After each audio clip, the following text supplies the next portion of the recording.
what's up, you guys, and welcome back to another episode of the Checkup Podcast featuring myself, Armani Jackson, my co-host Alex. Alex, how you doing, man? Yo, good. I'm good, man. I'm good. Got another episode here. Got a lot of good stuff to talk about. The NCAA tournament is moving forward. We got some great trades, reactions to the buyout market to dive into. And we're just blessed to be with here in episode 14. So excited, man. Yeah, let's get right into it. Let's get it, you guys. So what was your thoughts like with the whole NBA trade deadline and stuff, man? A lot of moves and stuff. A lot of things were going on. Shifting teams, rebuilds, whatever. People, obviously trying to contend and get their team ready for the playoffs, all that good stuff. Like, how you feel? I think a lot of GMs did some good shopping. Honestly, a lot of teams got. Yeah, for sure. That's what I was thinking. A lot of guys were available that I didn't think were like really available. So you can see the Magic route. We're shopping their players. They sent off Vucevic to the Bulls and brought back Wendell Carter and a few other guys. That's a really great pick for both. A great trade for both teams, if you ask me, because they both need something. Vucevic was doing well with the Magic, but the Magic are a team they don't have enough pieces to really use and vitalize his talent. So the best choice true. To send off. They were going to be a borderline playoff team if they were in the playoffs, but they've had a lot of injuries this year. That's kind of been the past 2 years. Everybody. So obviously they're going to try to build some more for the future and looking further into the future and prosperity. Bulls are doing a good job of finally addressing the fact that Zach LaVine has never had any actual talent to play with. Not like fast. Not like actual talent. I don't mean disrespectful actual. I mean like all-star level talent to play with him. Oh yeah, like he needs a second guy. Everybody, yeah. Second guy, in order to compete in the East. So they went out and got a second guy. There's not a lot. I'm just being honest. There's not a lot of great bigs in the East. So it's great that they were able to take another one from another team in the East and add it to their team. He's going to help a lot when it comes postseason time, which I think the Bulls probably will be in the postseason picture. If you ask me, because Zach LaVine's carrying his team. Yeah, Zach LaVine has every jump shot, post move. He all around scorer. Yeah, fast as hell, man. Like if you bite on that, that drop step, that pivot, that he's blowing by you, bro. And it's and if you go up with him, that's a death sentence. That's your own problem. Yeah, still, boy, he's stupid, athletic, crazy. I think that was a really good trade for them. I think that the JJ Redick trade is going to be a very interesting one to see how it plays out because as speculation with that one. JJ Redick got on his podcast yesterday, or I believe it was today, maybe. And I think it was dropped earlier today. Yeah, and voices, his opinions. Well, not really opinions, but basically what happened leading up to his trade to the Dallas Mavericks, and he had been in talks with the front office for the Pelicans, and they had some kind of understanding that JJ Redick would like to be traded to a team closer to the East Coast, closer to home, where his family and kids are, or that they could just buy his contract out and he could sign with a team closer to home and he could be around his family. But obviously that did not happen. JJ Redick is now gone from New Orleans to Dallas, which is even further from where he wanted to be, which is around the Brooklyn, New York area. So I don't know if I'm going to see JJ Redick in a Mavericks jersey, if I'm being honest with you. It'd be nice to see a JJ Redick, trying to be JJ Barea, kind of filling the shoes on the Mavericks jersey. No, for real, literally. They could use 3-point shooting, man, but I don't know if he's willing to stay and be there. I think that is another situation where we might see another potential buyout, and then he might end up signing with the team, in the East. I'm hoping that, by all reasons and accounts, he's not going to go to the Brooklyn Nets, who could very easily just dump. I'm just being honest. He wants Brooklyn, which is where his family is. The Nets, respectfully, I understand that. Dump a player off to sign JJ Redick. I'm dropping someone for him, and if he's no question. And if he goes, well, then we've already said it's over a bunch of times. Well, then again, it's another reminder that it'd be over. But there are plenty of teams that want JJ Redick. He could go to the Knicks. The Knicks would love to have him. So we'll see. We'll see how that goes. I think another exciting trade is Victor Oladipo finally getting to go to the Heat. Yeah, I'm actually pretty Victor happy for Oladipo him. has been trying to go to the Heat for the past like 3 years. Every time his name is brought up in trades, he says, "Yo, I want to go to Preferred. That's his preferred destination. that destination." So I think Miami is going to be very happy with Victor Oladipo because he's basically got guaranteed to re-sign when his contract Yeah. ends this year, which is where he wanted to be anyway, which is good for them. They didn't have to give up too much to get him. I mean, they gave up Avery Bradley and Kelly Olynyk, and they swapped picks. So really, really not that much, if you ask Pat me. Riley won that trade, no question at all. Riley, won the great trade, and Oladipo is going to start his first game for the Rockets, or playing his first game for the Rockets tomorrow. I mean, not Rockets, But for the Heat, yeah, for Miami. So I would definitely be interested to see how he plays and how he fits in that system, because I think him and Jimmy Butler and Bam Adebayo could be something very special. Yeah. And I can't ignore the fact that they were in the finals last year. We have to put some respect on the name of the fact that they've done it. They did it last year. Everyone sleeps on them because they're the Miami Heat, and there's the Bucks are better, the Sixers are better, the Nets are better. But hey, no, they compete though. You can't. That's a team you can't sleep on though. You can't sleep on them, and so they just got a lot better. And I think that having that. I think now that they can utilize and use their rookies and their young guys a lot more in like shorter bursts where they can be a lot more effective instead of having them play too many minutes. I think guys like Tyler Hero still need to develop a little bit before they can. Yeah, people figured him out, so he needs to continue to expand his team. He needs a little bit more growth before he's playing like 27 minutes a game. You know what I mean? Right. So same for like Duncan Robinson, but if they're playing 20 minutes a game, they'll torch dudes for those 20 minutes. Like, there's no doubt about it. They can play, So I think he's going to help out a lot for that team. I think that Denver did a really good job with picking filling a major void at the power forward position, picking up, Aaron Gordon. Paul Millsap, great OG, probably a great mentor and all that. But Paul, he's past his prime at this point, and they needed something else. They needed another spark because Jeremy. What's the point guard's name, bro? Oh, I'm blanking. Oh, Jamal. Because Jamal Murray, Jay Murray, yeah. And Nurkic and Jokic needs some more help, bro, because Jamal's not consistent. So I think that that's always been the problem. Who's been very underrated in his career because he's been playing in a team where there's not a lot of attention. Now gets to play with a big who knows how to space the floor, which allows Gordon to work. And I mean, the Magic got Gary Harris, RJ Hampton back, good serviceable players. Sad to see Gary Harris go from the Denver Nuggets. He's been there his whole career. But I think we all knew it was kind of time for Denver to kind of let him go. He has been having. I think a change of scenery could help him a lot with his career, honestly, because he can still put the ball in the hoop. I just think he needs to find a place where he can be more of use in the offensive game. In Denver, he's always been at least probably number 3. Even last year with Jeremy Grant, he was more fighting for. You know what I'm saying? And Paul Millsap was still taking his shots, so it was very interesting to see who got the shots got up. So I'll be interested to see how he does with the Magic. Seeing as how there's not really an alpha down there, if I'm being honest. So it's kind of up for grabs as far as who's going to be the best player down there on that team.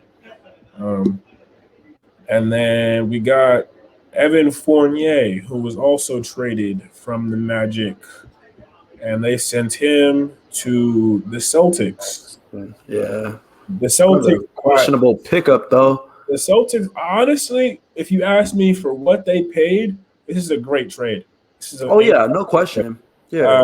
Because even though in his debut for the Celtics he had 0 points, Evan Fournier is a guy who can put the ball in the cut. He'll get you. He can create shots.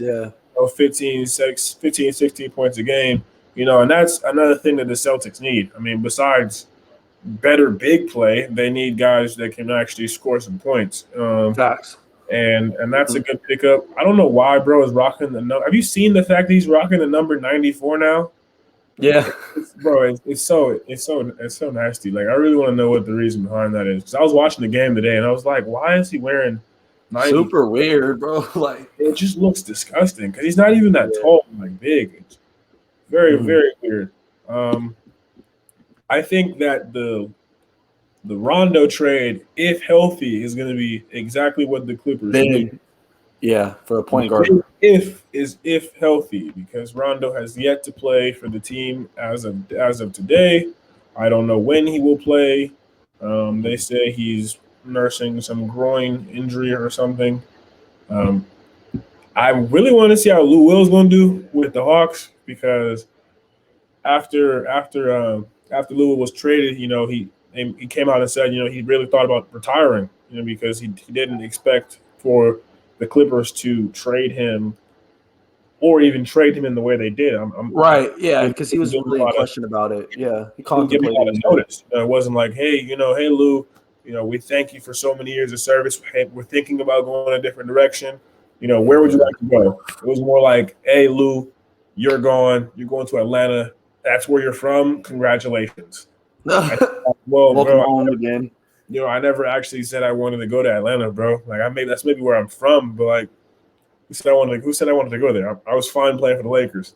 So it'll be interesting to see if he actually wants to still play. I mean, he said he does, but once he's out there, I think he still wants to. I think it'll be good for Trey to kind of have someone to that can talk to him more about the scoring element of his game.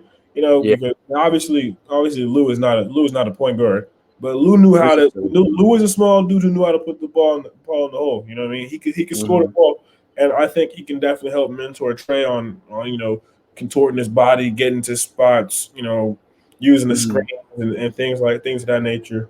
I still think Rondo was probably better suited for that team, but then again, Rondo hasn't been healthy either. Rondo hasn't been healthy. And hasn't been producing a lot of minutes for the team either, bro. Like that's they offered you two second-round picks in cash. So I mean, for that price, you can have Rondo. Like especially dude's not been healthy. I mean, I don't see if there was any need to even discuss that trade. I would have took that trade instantly. The LA Clippers really did need a point guard though, because either way, looking at it, bro, like Patrick Beverley honestly is like he's a good defender and he can knock down the three, but to like run an offensive set or run it, you rather have Rondo in there, and especially too, like I mean, we saw even in the playoffs, like playoff Rondo is a real thing.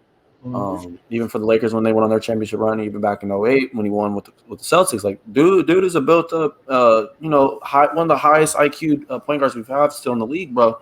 So I mean, it might be a good addition for the Clippers, bro. The main thing though is like the consistency factor of where they lie at, bro. Because there's sometimes you see the Clippers like, oh my gosh, this seems really good. They're scoring. Paul George is going crazy. Kawhi is going crazy with his points, 25, 27, 28, 29. And then you have those games where they just get blown out, out of nowhere. And it's like you don't expect that. But, I mean, at the same time, though, like if you want to be a championship-level team, they got to make sure they have their solid roster pieces cut out. And so I feel like the addition of Rondo will be good for them. It's just mainly that concern of, is he healthy? Is he going to be fine for the long haul of it all, Yeah, exactly. And then another trade, last trade of note was the Blazers trading to pick up Norman Powell, sending off Gary Trent Jr. and Rodney Hood. Yeah. Pretty good pickup for both teams, actually, too, in my opinion. Well, most definitely. I think that Gary Trent had some good years, or good times with Portland. But that wasn't. I think that they needed a guy that was a little bit better in order to do better in the West, because the West is just so heated. And Norman Powell is that guy that was available that was better than him. But shout out to Gary Trent. He had 31 tonight, which is very high. So obviously he's going to do. He's going to progress in Toronto for the Raptors. He seems to be doing well in Toronto. So big ups to him. Excited to see how he does and how that goes with his career as well. Looking at with the buyout market, bro, like with LaMarcus Aldridge just got bought out by the Spurs. We know that. Going to the Brooklyn Nets, like I know we sit here and we say at times, oh my gosh, another All-Star win, a 7-time All-Star went to the Brooklyn Nets. We could say that, but at the same time, like how effective do you think this pickup is for like Brooklyn? I think it's he's serviceable. Like at this point, Right. Brooklyn doesn't need any more heavy artillery. They've got the main guns they need. At this point, Right. all they're doing is adding a few other small key minor weapons. And if you consider LaMarcus Aldridge to be a small weapon, a guy who plays maybe 20 minutes a game at most, maybe. Mhm. Like he's perfectly serviceable as that. He will go out there and get you buckets and do what he has to do because his role isn't big.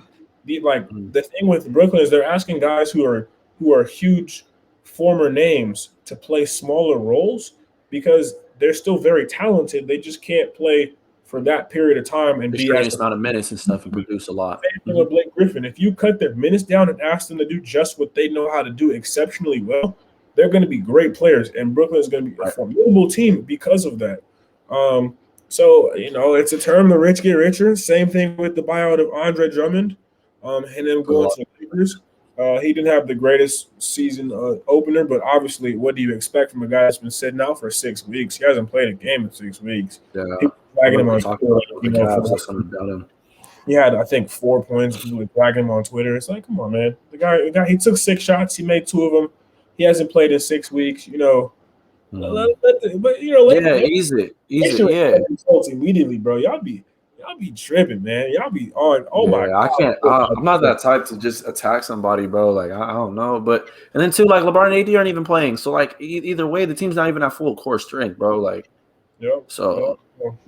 I think it'll be a good pickup though for when time comes when both guys are healthy again.